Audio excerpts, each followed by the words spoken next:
First of all, welcome to the Dafferns webinar entitled Survive, Pivot, Adapt and Thrive. And it's basically looking at the ways that as a leader, we can effectively navigate the crisis that we're currently facing.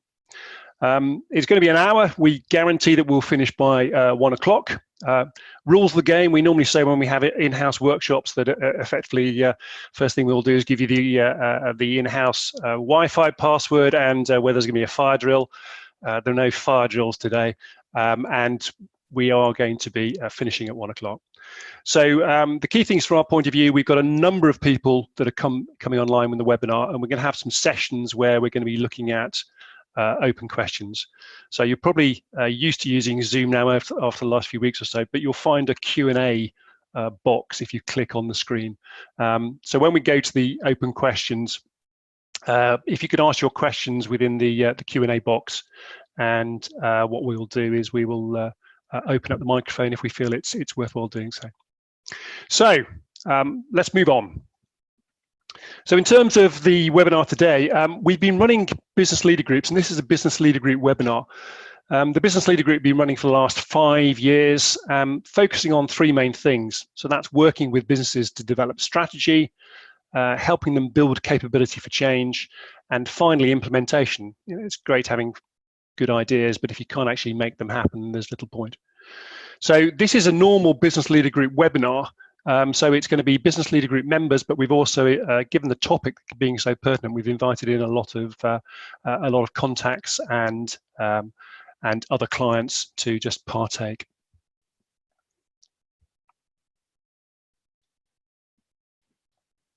So taking our own medicine, we normally have quarterly workshops for business leader groups where we get together for half a day. We're having to adapt to the new normal. And so what we're going to be doing for the next 3 to 6 months is we're going to be doing 1-hour monthly webinars. And the idea is that we'll introduce you to new ideas on thought leadership. But one of the main benefits that people get by coming onto Business Leader Group is the idea of sharing ideas and best practice. So we'll hope that you'll be willing to contribute today in terms of what's working for you, what's not working for you, and possibly what needs to change. Overall agenda, we'll finish by 1 o'clock.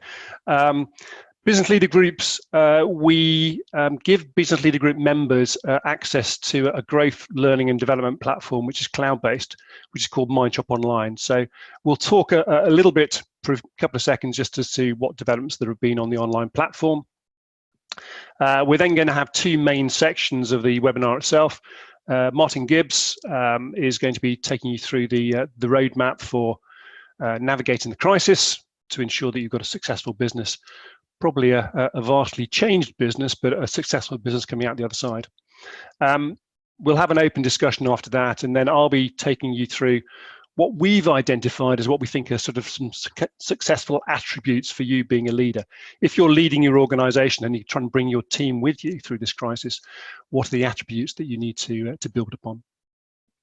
And finally, we'll have actions from the day and the summary. As we say with all business leader groups, there are some ideas that we introduce that may resonate, some that don't. The key thing from your point of view is that you take 2 or 3 action points away from this and you do something about it. So we'll pull everything together at the end of the session, and we'll be holding you accountable in making sure that you take some action on those points in the next 30 days. So quick update on MyTrip Online. If you've got access to MyTrip Online, there is a whole range of courses that are there. Normally you have to pay for those, but what we're doing as a firm, recognizing the need for firms and their people to build capability in this time, we've actually got a special offer whereby we're offering 2 complimentary courses for you to sign up to. As long as you sign up before the 31st of May, you then have 6 months to complete. So some of the topics, we'll send you a course catalog if you're interested, but problem-solving skills, strategic planning, change success. You know, if you're looking to adapt your business, it's important that you actually improve the probability of change success. So really, really useful courses. And so if anybody wants to take advantage of that offer, there isn't a business leader group member, then please get in touch with us afterwards. Talking about online courses, we've just had one launch, which is the new personal resilience course, which is very apt in that respect. Like all online courses that we have, there are a series of modules with videos, this time from Darryl Cross, who's a psychologist, and also Dr. Chris Mason, who's the Mindshop founder. And so that's covering stress, beliefs, self-picture. Two most important ones, I think, are probably managing change in a world of change, and God, we're in a world of change, and also building capability. You need to have that capability to actually allow you to adapt your business so that it can survive and thrive when it comes out the other side. Also on the MyTrip Online platform, we have a series of tools that people can access. The kind of tools that I've been working on recently with our strategic planning clients over the last 4 weeks or so. A lot of disaster scenario planning, and we'll come on and touch upon that later in the webinar. Problem solving skills. So once you've got a strategy, how do you take it into action? And what I'm finding more and more is people are starting to lift their eyes above the immediate situation, and they're thinking, you know, where do we go from here? And a lot of people are starting to do competitor analysis. Because the landscape that you had before you went into the current crisis is probably going to be very different. And so not only do you need to protect yourself, but there may be a competitive advantage if there are opportunities out there, and it's a time to start thinking about that now. So that's the scene setup. What I'll do is I'll pass over to Martin now, and Martin's going to take you through the idea of roadmap through the crisis, where you are now, and what are the steps you need to take. Martin? No, unmuted. Thanks, Richard. Hopefully everybody received in an email before the event a copy of, can you just flick forward quickly to the next slide, Richard? Yes, of course. We've got the roadmap up. But everybody will have hopefully received a copy of the Business Leader Journey Roadmap. So if you just go back to the previous slide while I'm just doing the intro, Richard, thank you. So we will be looking at that, but it's a very detailed document, so we'll be interpreting the next steps from it, and you can have a look at it in more detail at your leisure afterwards. One thing I can't remember, Richard, whether you mentioned that this session is being recorded. It is being recorded. The idea is that I should have said it from the outset, is that the slides will be available to everybody afterwards. We'll be talking about certain articles and certain videos, which we'll be sending you the links through to. But we're also recording so that we can actually send you a copy of this to learn from afterwards. That's going to go to every attendee today and Business Leader Group members. So thanks for reminding me there on that one, That's Martin. All right. No, that's no trouble. And normally you say that these things are sort of Chatham House rules. So it's Chatham House rules, but we're recording it. How does that work? But rest assured, if when we get into the discussion phase, and we'll be asking you, if you've got any questions at any point, please put them on the chat. And then if there's anything that we can open up, we can ask you, if you're happy to have your microphone opened up, we can open you up and bring you into the discussion. But if we do get into anything that people would rather didn't go into the recording, we will be happy to edit it out. But so recording for training and monitoring purposes, Chatham House rules, but we're recording it. So just a quick scene set then. As Richard said, this is Dafferns Business Leader Group, been running for quite a long time now. We work in partnership with a network called Mindshop. So as we're going into this, if you go to the next slide, Richard, particularly the roadmap, you will notice that there is there we go. You'll notice there's a Mindshop logo on some stuff. So Mindshop is just a collaborative network that Dafferns, Richard and I personally are members of, which is business advisors collaborating on resources. So a lot of the resources, and particularly the Mindshop Online platform that Richard referred to, is a Mindshop resource which is available to our Business Leader Group members. And this is really an introduction to Business Leader Group in a 1 hour format rather than the longer format. So the Business Leader Journey, the whole world has turned upside down, and every business has had their business model tested to the ultimate degree. There was a survey that Mindshop did last autumn of business leaders across the world, mainly in Australasia, all across Europe and across North America. And 63% of business leaders responding to that survey said that they had already got their business strategy sorted for 2020, and they didn't need any help from advisors on that. But the one thing that they had got yet to do is they did need help implementing it. Well, here we are now, we're in May, but we've had 2 months of the coronavirus crisis, which has thrown everybody's business plan into disarray. Broadly within this business leader journey roadmap then, we're seeing 3 phases for businesses. There's the initial survive phase, and then a lot of businesses are coming through that now and now heading on to the second phase, which we're calling pivot and adapt, which is all about changing your business model and adapting to the new normal. And yeah, so the blue highlighter is up, which shows that, yeah, roughly the bulk of Dafferns clients do seem to be towards the end of the survive phase. They're getting their furloughing sorted out. Some of them are receiving their first furlough grant claims. A lot of these bounce back grants are coming in. We've got clients that have now received their CBILS loans, and they're coming through the initial survive phase and starting to work out what the plan is and how they need to change their business model. The thrive bit, we aren't coming across any clients that are thriving at the moment, and I think anybody that says they are thriving at the moment, they're either very fortunate or they're maybe not quite telling the full story. So this webinar, we're focusing on the move from survive into pivot and adapt. And within that, we're also seeing that there are generally 3 broad levels of severity that businesses are being impacted by. People who are, people whose businesses are still busy. I was talking to a client just earlier this morning, and they think they're still running at about 95% efficiency, but that they're in an unusual sector. So, but they are the exception.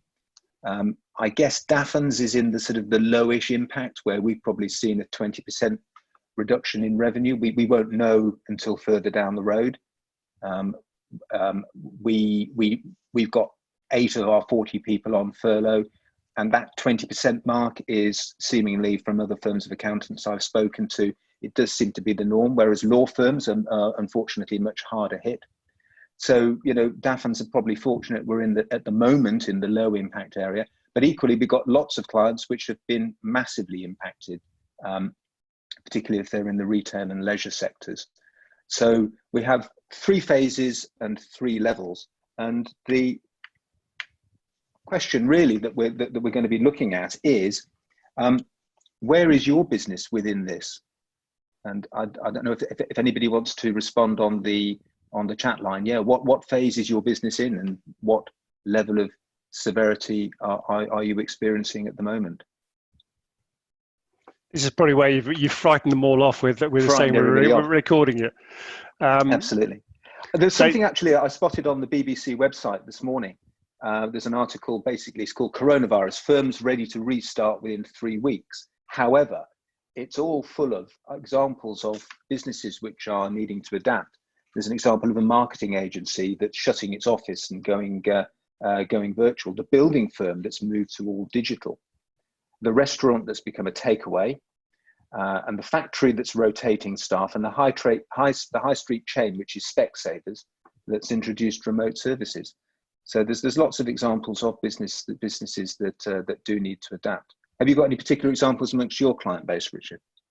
I have actually. The interesting thing is that I've got one particularly large not-for-profit that effectively is taking advantage of opportunities to adapt their business model. They were very much a face-to-face model, and they've been wanting for years to actually move it onto a more online product.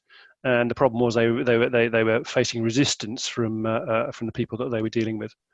Suddenly, with the onset of coronavirus and people being used to home working and dealing with each other, suddenly there was no resistance there. And so therefore, changes that they wanted to make in their business for many, many years are now coming very easily. They're pushing against an open door. The other thing they found is they're very much taking advantage of volunteering. And when we come to talk about scenario planning a little bit later on, you've got to look not just at the downside, but what the potential upsides are. Chip and Dan Heath talk about, find the bright spots. And with the number of people that are asked to volunteer for the NHS, I think they were asking for sort of 250,000, and they got about nearly 800,000. And so there is an opportunity there to actually sort of tap into that kind of thing.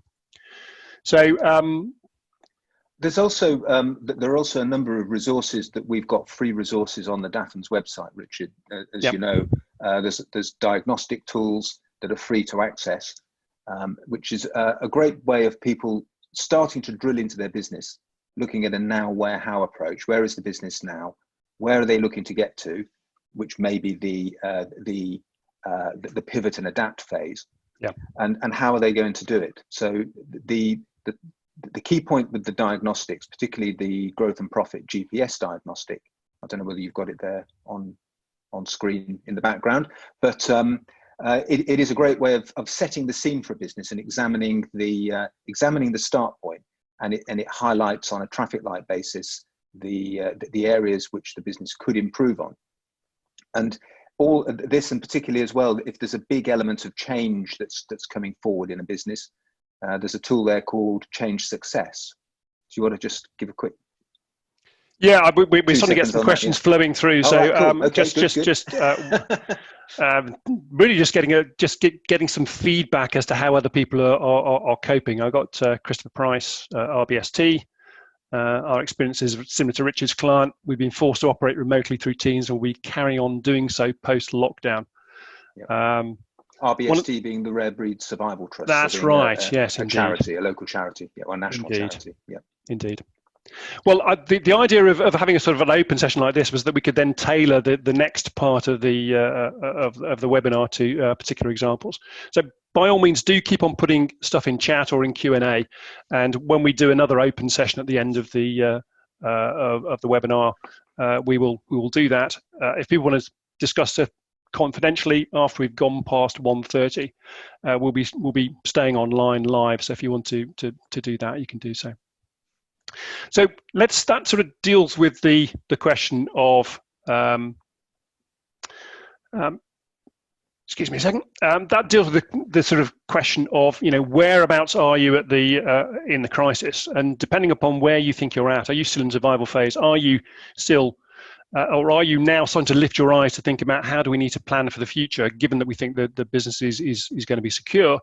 And so what we're going to talk about now is what are the kind of attributes we think you may need to have to be a successful leader, to lead your business through what may be a difficult phase of pivot and adapt, to have a thriving business at the end. One of my partners always, when we talk about pivot, says, what the hell do you mean by pivot? Simple definition of pivot is a change of direction without actually a change of end destination. So as a business, you are providing value to your customers and benefits to your customers, but you're doing so to actually reward your stakeholders.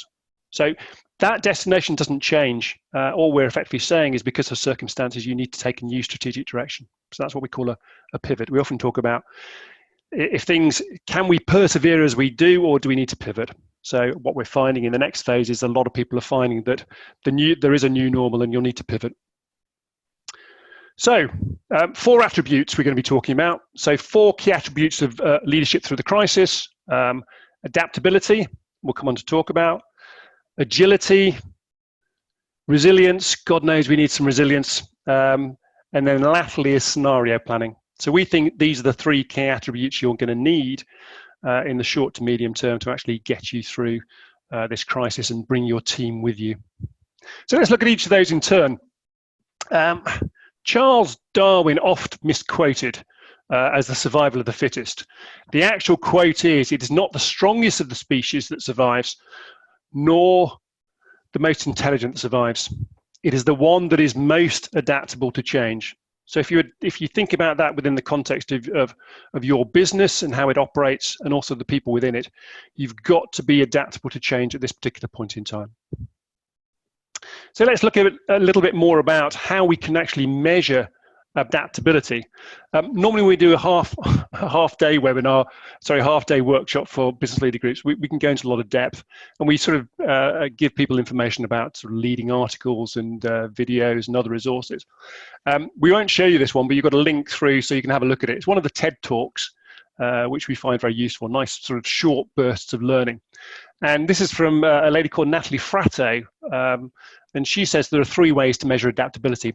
What she does on a day-to-day basis is that she's trying to identify entrepreneurs that are going to have and receive venture capital funding. And she says, well, how do you identify those people? And some people say IQ, you know, they need good intelligence. Increasingly, people are saying they need some kind of emotional intelligence, EQ. What she's saying is that's fine and dandy, but what you actually need is to be able to measure someone's ability to adapt, what she calls the adaptability quotient, AQ. And when she's actually interviewing people to see whether they're going to get funding through from the VC firms, she worked on 3 bases. The first one is the sort of what if. When we've talked about strategic planning in the past, we've always talked about what if planning. And she was saying there's no point in actually having an interview with a person and saying, okay, imagine a situation, show me how you dealt with it in the past. She's saying there's no point in doing that. You need to have what if scenarios, and you need to understand how you as an organization and how you, the team members within it, are going to be able to adapt to change. So the first one here is what if you were faced with a global pandemic, can't even say it. It might have been a what if scenario when we were talking about it last year, but now, you know, you've got a real life test. And so the key question is how are you going to adapt? Second one is what she calls unlearning. We've accumulated learning, we've accumulated knowledge. That there may be certain held wisdoms. You may have had a proven business model that worked very nicely. Thank you very much indeed. But she's saying one of the key things to do with adaptability is someone's ability to unlearn. In other words, if you need to make a change and you need to learn a new way of doing things, then you perhaps need to unlearn that stuff that you thought was cast in stone. And that's a difficult thing to do. In the past, when we've had business leader groups, we've talked about people's mindsets. Carol Dweck in particular talks about a growth mindset and fixed mindset. And the fixed mindset, people tend to be happy with what has been accumulated and the knowledge they have. Whereas people with a growth mindset effectively are always looking for new opportunities and different ways of doing things. So in this particular circumstance, if you want to unlearn what you think are the critical things, then you probably need to develop more of a growth mindset. And the last point she covers is the idea of exploration of innovation, as opposed to exploitation. Businesses have built a lot of resource and they've built a model, and they have a fixed way of doing things. And if it's successful and has been successful in the past, what they do is they try and exploit that model by effectively continuing to generate income stream from it.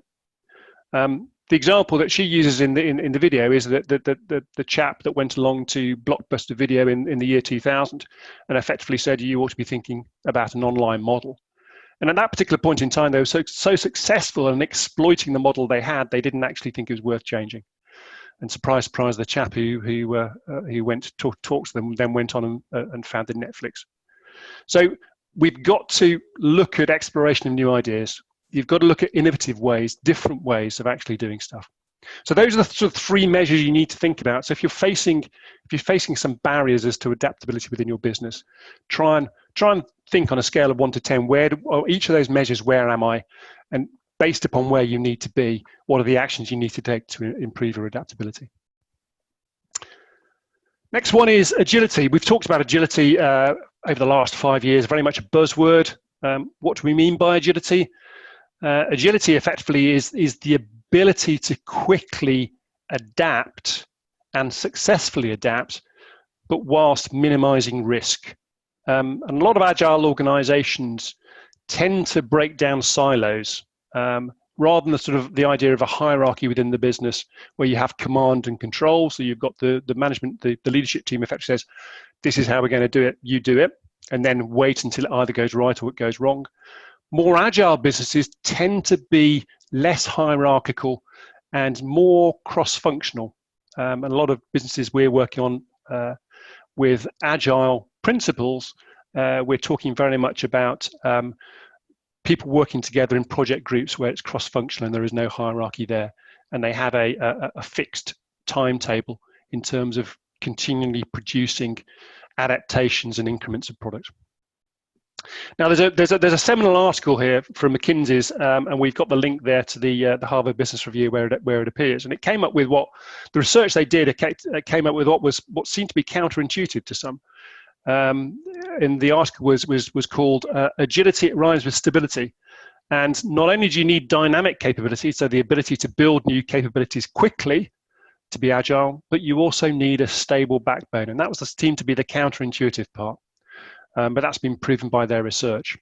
So the questions you need to ask yourself, if you want to be agile as you move out or you move into the pivot and adapt phase, and start adapting the way that you actually run your business, the questions to ask are, what are the dynamic capabilities you need at present through the crisis? And people I'm talking to at the moment, we're saying, new markets, new products, a different way of delivery. Online is very much coming to the fore. We've been banging on about technological change and artificial intelligence for a long time, but I think this is going to be a driver for more stuff moving online and customers wanting to engage with you online. It might be a change in supply chain, or effectively there will be remoter leadership moving forward. And then on the stable backbone bit, people have been tending to cut back costs. You've got to be careful you don't cut back the stability of the organization. So the key things to think about there are the people you have, the skill sets they have, finance, resources, suppliers, and also as leaders, you have a role to play in terms of keeping strategic and keeping calm. And also as a leader, you have a role to play in actually delivering a lot of energy to your team, which is easy enough to do sometimes when you're on a face-to-face basis. It's difficult to do on a remote basis. So that's agility. Resilience, we talked about the personal resilience course. Resilience effectively is bouncing back from adversity. So you're facing a lot of adversity at the moment. There's an online tool on the MyTrip Online platform. So those BLG members, I suggest you go and have a look at that. But for those others, effectively it says there are 3 ways to improve your resilience. There's a sort of psychological way, a practical way, and then an emotional way. We often talk about the belief behavior model. In other words, if you want to get a consequential action, that is driven by the belief system that you have and the behaviors that belief system engenders. So effectively, if you want to control your behaviors, thoughts, and beliefs, you've got to start with your belief system. And be far more positive than negative, which may be difficult to do at this particular point in time. The second point is improving your problem solving. Before we jump into the second point and talking about problem solving skills, I don't know whether you noticed we've got a couple of questions in the chat. Right. So we have one. What have we got? We've got one from Brian Dukes, which is can you explain a little bit about? Brian's obviously aware of a thing called product surround and ways of adding value. I've got a screen on that set up on that we could flick over to if we wanted to. Deborah Austin has asked as well about ways of assessing and diagnosing business leader capabilities. And again, we've got a diagnostic about that. So whether through points 2 and 3, you want to morph over to those, I can take over the screen and shove those on if you wanted to. But I'll finish. What I might do is I might park that at the end, and we'll when we go into the open question session, I think we'll do that. Right. But no, they're valid points, and so I will make sure I've got my chat screen open. So improving your problem solving skills. We often say that the best way to actually learn is learn whilst fixing problems. And so the key thing there is we work on a 4-step problem solving process. It's meant to cut through the chat. The meetings where you basically just talk and at the end you don't actually have it, you're no further forward. So we have the 4-step problem solving process, which is designed effectively to drive an idea into an action. And so if you've got, it's far easier to be resilient if you've got a means of a capability of actually addressing these problems that you'll come up against. And the final one is the emotional one, which is managing your strong feelings. I was talking to a chief exec of a large charity yesterday. She's one of the most creative and dynamically capable people I know that I'm coaching at the moment, and but she very much she's high on the EQ side, very much emotional, and she's saying at the moment after 7 weeks she's completely flat. And so it's important that you are able to manage those feelings, because otherwise it's going to mean your resilience drops. So the last one before we go into the open questions, and I'll pick up Martin's points. So scenario planning. A lot of this done in the early stages with our clients at the beginning of the crisis. It's still relevant today in that respect. We've got a couple of videos on our website, one by me, one by Martin, which sort of takes you through the steps.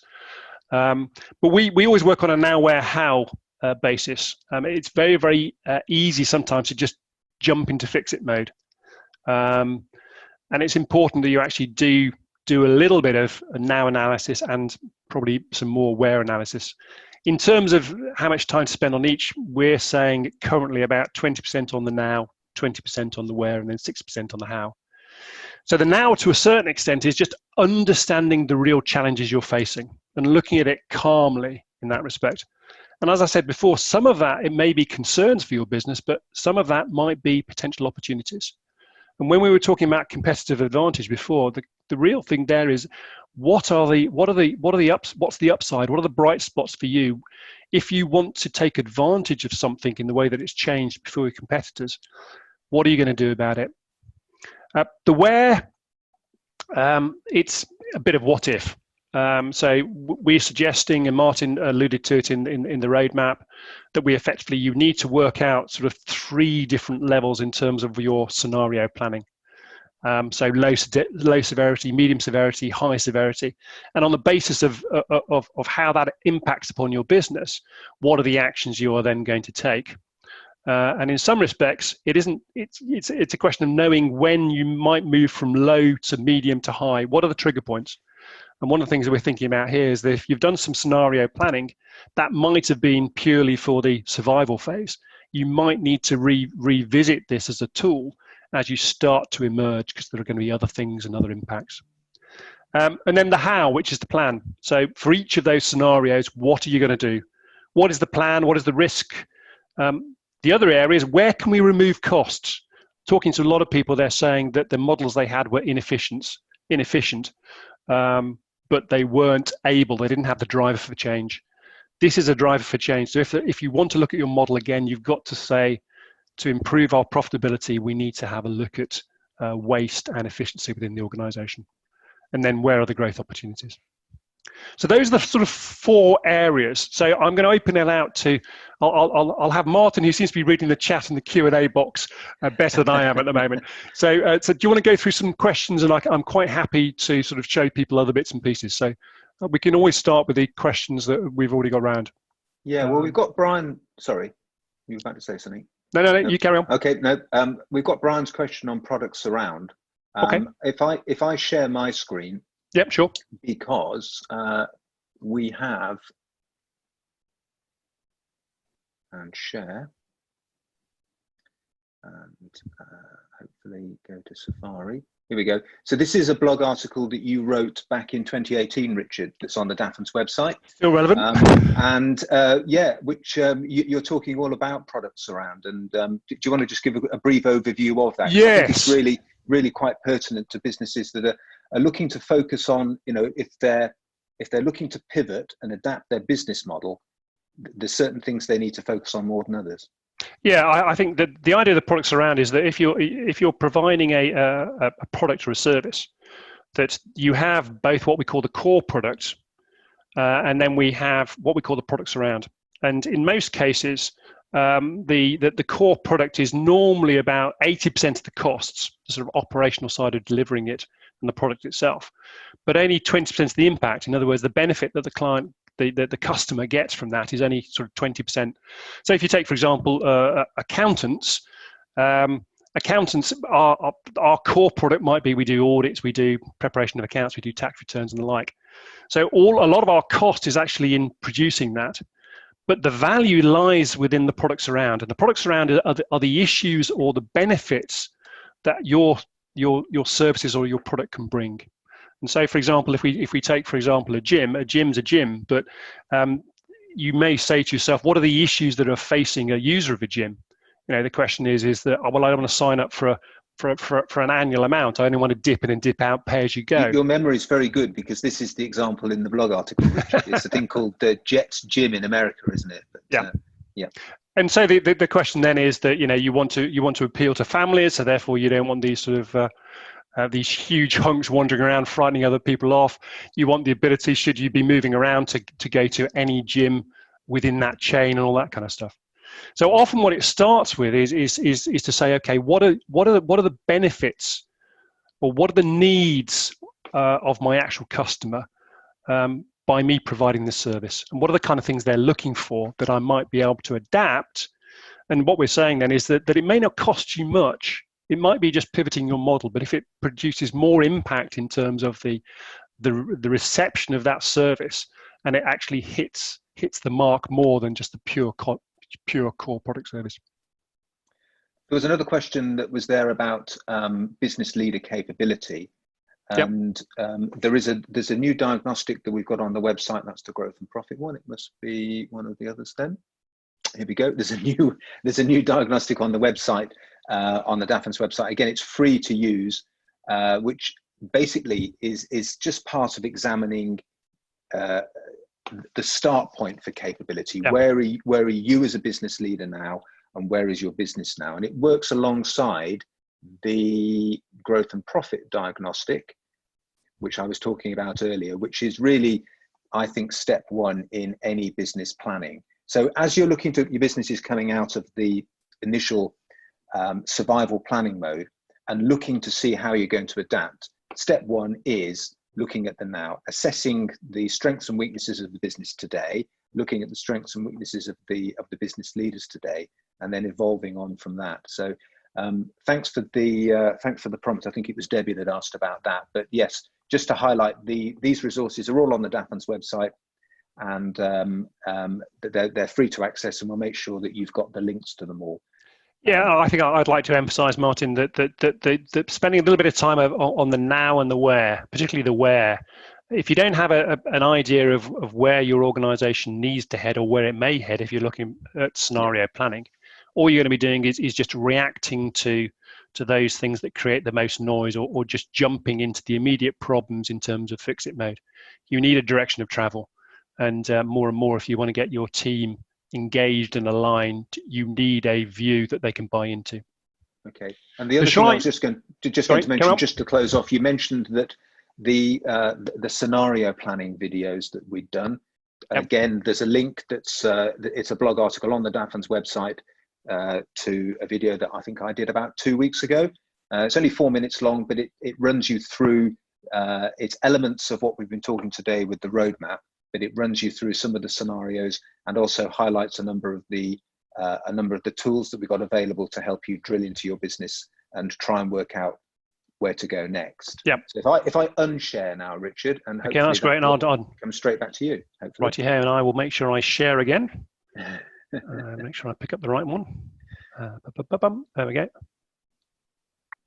Right. So those are sort of four. We're back into your PowerPoint. So those are the four attributes, and so I'd like to sort of open it out to people.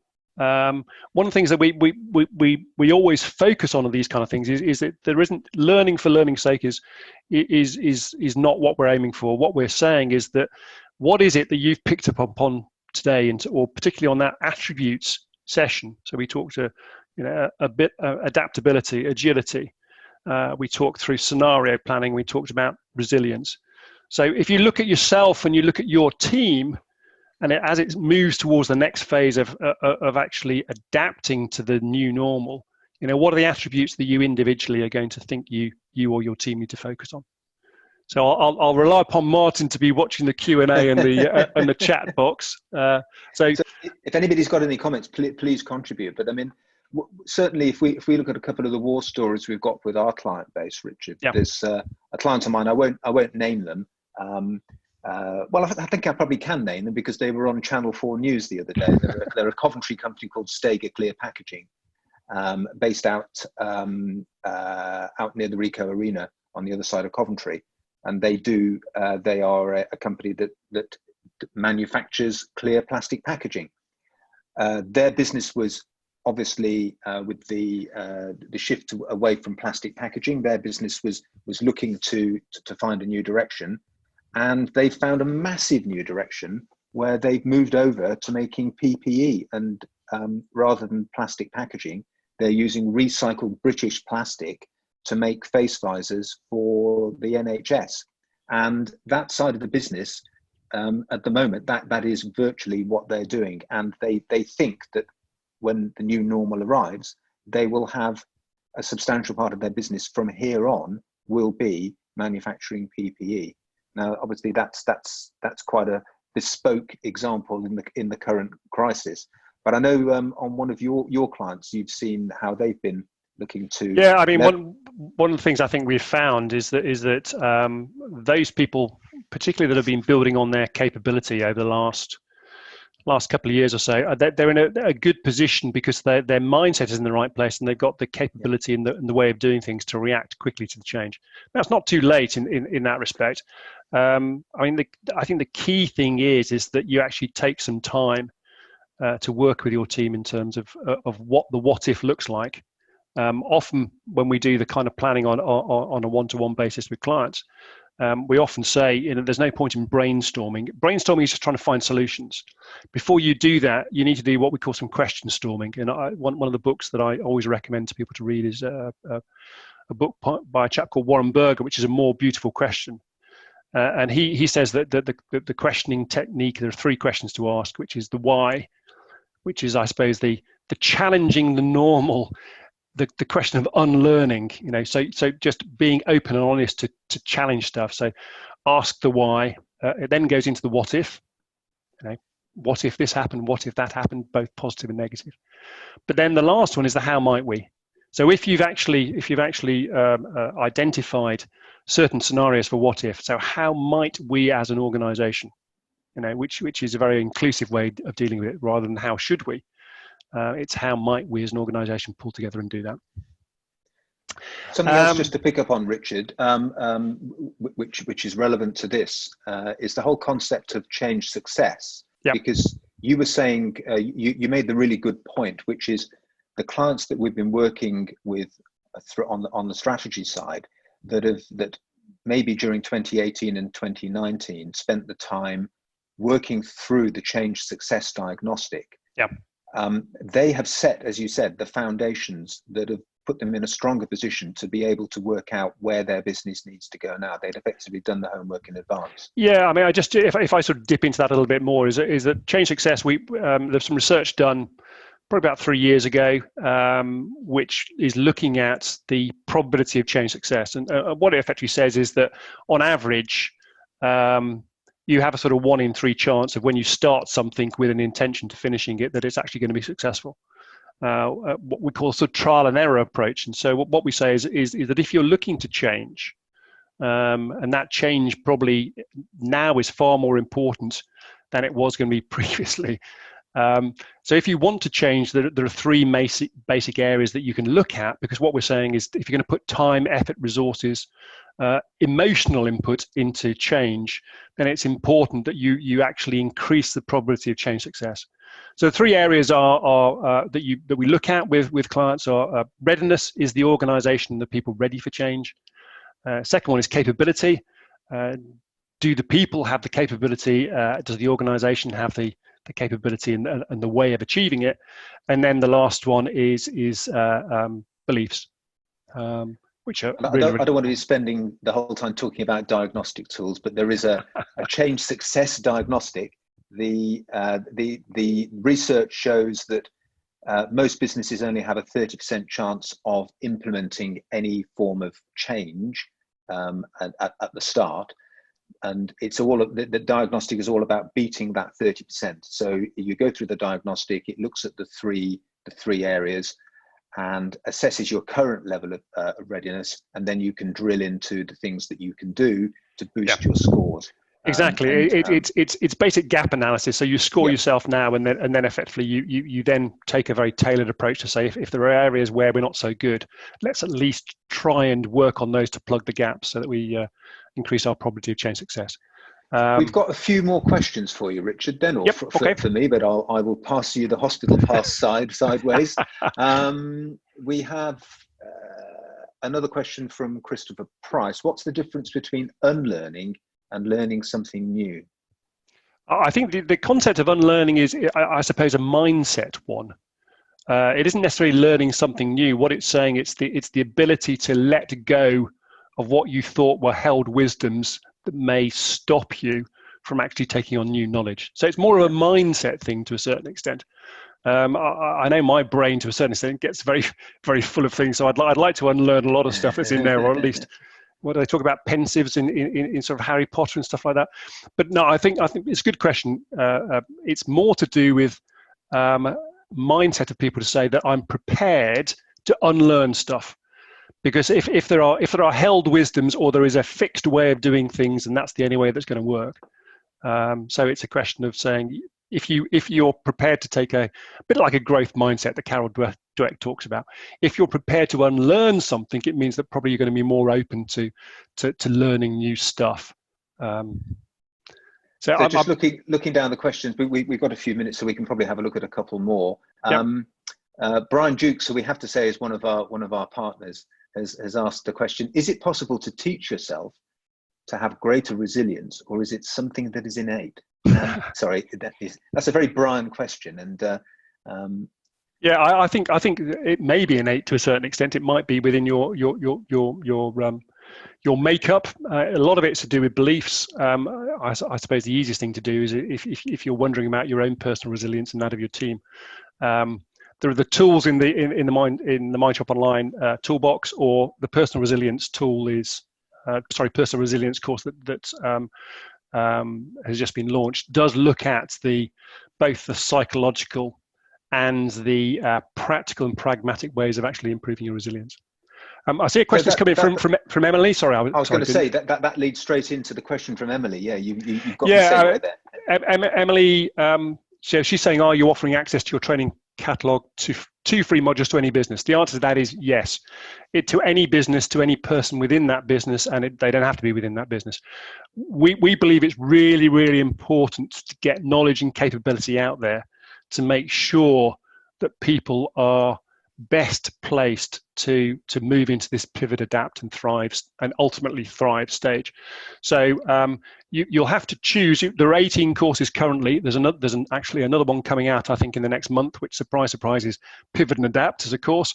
But you can choose 2 of those for yourself. If you've got if you've got X number of people in your team, they can do whatever 2 they want to as well, as long as they sign up before the end of May, and the course will need to be completed by the end of October. This is a really astounding offer, because, as I say, our partners with Business Leader Group, Mindshop, they've developed all of this content through the Mindshop Online platform. Normally, clients are paying a monthly fee for access to the Mindshop Online platform, and then they get the courses. But because of the current coronavirus crisis, Mindshop have opened this up. And effectively, they're making all these courses free, providing you register by the end of May. Your registration is then valid for 6 months. Typically, sometimes these courses take about 10 to 15 hours to work through over a number of days. They're online courses with sort of webinar-based, but with case studies, mini case studies you have to submit, and questions you have to answer at various points to prove that you've actually gone through it. But if you ultimately then become part of the Business Leader Group network, then you do get credit back in terms of the courses that you've done. But the key thing is that we've just not seen Mindshop do this before, and it really is a very philanthropic offer, if that's the word. In this, quite literally, it's anybody that has an email, and anybody that we know. So it could be any of your employees. If you've got members of staff or team members that are on furlough, a lot of people on furlough are looking to, you can't mandate people to train, or do, and undertake training. But a lot of people are looking to spend the time and build their capability. And so here's a huge opportunity with courses that ordinarily would be paid for courses, and they are excellent courses, but they are free at the moment. So if you've got 50 members of staff, they can each do 2 courses. If you've got a next door neighbor that you'd like to help, if you've got a friend you'd like to help, quite literally, this is something which, there's no such thing as a free lunch. This is a free lunch, and it's only available for registrations before the end of May. So if you just drop Richard and myself or strategy@dafferns.com an email, we're happy to get you registered, and then you've got 6 months to work through it. And it all interlinks so heavily with, if you're going to pivot and adapt the way your business model works, you need to be working on, change success. Part of that is capability of you as a business leader, and capability of your team. And so there's a huge opportunity here. So yeah, it's a rather long answer to the question. Yes, we're offering the whole catalogue, and it really is free, and it really is easy to sign up. So. Right, we said we'd be finished by 1:30. So I think what we'll do is thanks for all the contributions so far. Thanks for Martin for spotting the ones that I didn't spot. What we'll do is we'll move towards action points and summary. And so you've been listening and hopefully benefiting. It's now your turn to effectively to commit to something. So what we normally do with Business Leader Group members is we say, you've identified, say, 2 or 3 things, strategies and actions, and we normally say for Business Leader Groups, we have a quarter before the next workshop. What are you going to do? Put it up on Mindshop Online, and we'll work together over the next 3 months to make sure it happens. We're finding within COVID crisis time that people's views are a lot more short term. So what I'd like you to do is, if you're a Business Leader Group member, by all means, put it up on Mindshop Online for Martin and me. Or otherwise, we're happy to hold you to account and help you through these phases. So please do, if there are 2 or 3 things that you've really got out of this lunchtime webinar, put them down, and I'll follow them up with you individually to try and make sure that those happen. We talked before about ways of getting in touch then. If you email strategy@dafferns.com, it comes to both Richard and myself. If you complete any of the diagnostics on the website, your diagnostic results, you get a copy, but Richard and I get a copy. So our contact details are on the website, or strategy@dafferns.com. But please do share your top 3 strategies with us, and we're happy to work with you and see where we go. So in terms of what have we covered today? So survive, pivot, adapt, and thrive. So the 3 phases. So it's a question of the roadmap that Martin talked about. You've got a copy of that now. It's meant to be a bit of a prompt. So first of all, to try and identify, am I still in survival phase? Am I starting to move to pivot, adapt? If so, what do I need to do? What are the kind of things that we need to adapt within our business to make sure that when the economy does pick back up again, we can have a thriving organization? We then talked about the attributes of successful leaders. So again, capability, bringing about change. We talked about adaptability and Natalie Fratto in terms of how do you measure that adaptability. Agility. There was a smartphone analogy there, which I sort of passed over, but Catherine Bork picked up on that one. They often say that the combination of a stable backbone and dynamic capability is that the analogy they use is like a smartphone, where you might buy a smartphone every few years or so, unlike Martin Gibbs, who buys one every 6 months or so. But you have a stable backbone. But the idea then is you download apps which are the ability to meet changing needs and circumstances, which are quickly developed and updated. We talked about resilience. So how do you actually make sure that you've got that ability to bounce back, both individually, members of your team, and as a business? How are you going to bounce back? And so the personal resilience course, I do commend that to you. And then we talked about scenario planning. Don't just jump into what am I going to do? Think about the now. What are the immediate concerns? Where are the opportunities? Don't forget the opportunities. Look at the where. Look at 3 levels. So low impact, medium impact, high impact. and then look at the where, the how, which is what are the key actions that we as an organization need to take to get us to that where we want to be. So, top 3 strategies specific to you, send them through to me, please. We often work on what we call a one-page plan. So that's the strategy, action, who's going to do it, and when it's going to be done by. Share your plans online with us. So we've got a MyTrip Online for those business leader group members. We'll be monitoring what comes in the next few hours and days. And then, as Martin has been talking about, how can you make use of the 2 free courses? There are no strings attached there. I mean, if you want to send them out to your customers as a benefit of dealing with you, then we're quite happy that you do that. Thank you for attending. Our next webinar, we're moving to this monthly schedule now. So our next webinar is on Tuesday, the 2nd of June. We made a lunchtime webinar again. So 12:30 to 1:30. We've said you finish by 1:30. I'll make it 1:25. For any webinar that Martin Gibbs is normally involved in, that is a world record. But we'll be if you need to get back and get on into your business, then please do so. But we'll be hanging around for the next 5 or 10 minutes or so. So if there are any questions that you want to raise outside the sort of webinar format, then please do stay on, and we'll be here for the next 5 or 10 minutes or so. But thank you very much. Thank you for your input in terms of questions. And if there's anything that's come out today you want to pursue with us, then just pick up the phone or drop us an email. Yeah, just to reiterate what Richard's saying, I'm also astonished that we finished on time, which is good. We've had in excess, I think, of 32 people in addition to you and I on the call, which is brilliant. And we've got people from all over Europe. I noticed my friend Carsten from Stuttgart in Germany has called in. So hello, Carsten. Yeah, brilliant. Hope to see you all in a month's time. And yeah, get in touch with us in the meantime and sign up to one of those courses. So as Richard said, we'll be here for a few minutes. So if you've got any questions, then we're happy to respond. If not, thank you very much for joining us. Just noticed, thank you Andrew Varney, that's great, and Emily, and Sophie, and good to hear from Graham Spalding there, brilliant, and Lorraine. I'm on another webinar with Lorraine tomorrow afternoon, so I have now proven I can finish on time, Lorraine. You'll be delighted to hear, and thank you, Penny. That's great, yeah, and nice to hear from Lucy as well. Excellent. Okay, thank you very much, everybody.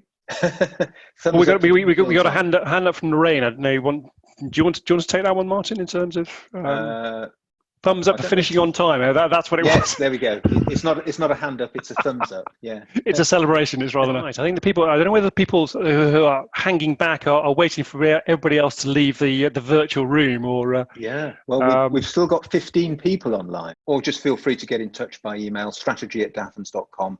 Okay, well, maybe we call a halt at that point, Richard. Yeah, okay. So thank you, everybody, for joining. And if we don't see you in the meantime, we'll see you on Tuesday, the 2nd of June. Thanks very much, everybody. Cheers then.